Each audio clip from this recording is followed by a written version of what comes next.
ഉള്ളവരെ, ഷിൻസച്ചിൻ്റെ വേർപാടിൽ നാം എല്ലാവരും പോലെ വേദനിക്കുന്നുണ്ട്. ഈ ഇടവകയിൽ നാളുകൾക്ക് മുമ്പ് ഷിൻസച്ചൻ്റെ അപ്പച്ചൻ മരിച്ചപ്പോൾ വന്നതും പ്രാർത്ഥിച്ചതും എൻ്റെ ഓർമ്മയിൽ നിൽക്കുകയാണ്.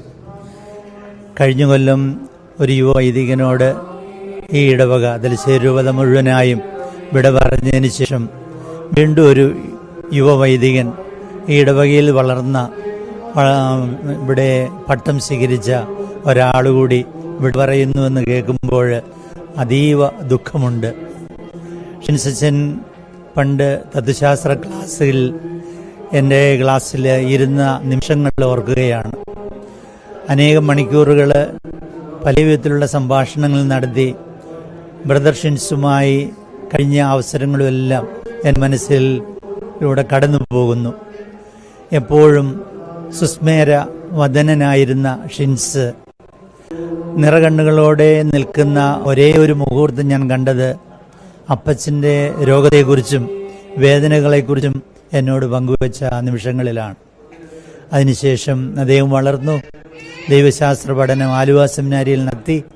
അതിനുശേഷം വൈദികനായി തലശ്ശേരി രൂപതയിൽ ജോലി സ്ഥലങ്ങളിൽ തീക്ഷ്ണതയോടെ ഓടി നടന്ന് സ്നേഹപൂർവ്വം ശുശ്രൂഷിച്ച അദ്ദേഹം ഇന്നലെ മിനിങ്ങാന്ന് 15-ാം തീയതി ആകസ്മികമായി വിട പറയുന്നു എന്നുള്ള വാർത്ത പെട്ടെന്ന് മൊബൈലിലൂടെ മനസ്സിലാക്കിയപ്പോൾ ഷോക്കാണ് അനുഭവപ്പെട്ടത്. ഇതെന്താണ് സംഭവിച്ചത് എന്ന് കൂടുതൽ വിവരങ്ങൾ അറിഞ്ഞപ്പോൾ അതീവ സങ്കടം ഈ ഇവിടുത്തെ ദൈവജനത്തോട് പ്രസ്ബിറ്ററിയത്തോട് ചേർന്ന് ഞാനും പങ്കുവയ്ക്കുന്നു. ഇങ്ങനെയൊരു അതുല്യ പ്രതിഭയെ നമുക്ക് ലഭിച്ചിരിക്കുകയാണ്. ആ പ്രതിഭയാണ് ദൈവം ഇപ്പോൾ ഏറ്റെടുക്കുന്നത്. തീർച്ചയായും ഞാനതിനെ വിശ്വസിക്കുന്നത് ഇങ്ങനെയാണ്: അദ്ദേഹത്തെ സംബന്ധിക്കുന്ന ദൈവിക പദ്ധതി പൂർത്തിയായിട്ടുണ്ടാവും. വിശ്വാസത്തിൻ്റെ അകക്കണ്ണ് തുറന്ന് നിത്യത സ്വന്തമാക്കിയിരിക്കുന്ന ഉദ്ധിതനായ ഈശോയുടെ കൈകളിൽ ഈ ഷിൻസിനെ നമുക്കും ഏൽപ്പിക്കാം. ഇത് തന്നെ നമ്മളോട് പറഞ്ഞിട്ടില്ലേ, നിങ്ങൾ എൻ്റെ അരികിൽ വരുവിൻ, ഞാൻ നിങ്ങളെ ആശ്വസിപ്പിക്കാമെന്ന്.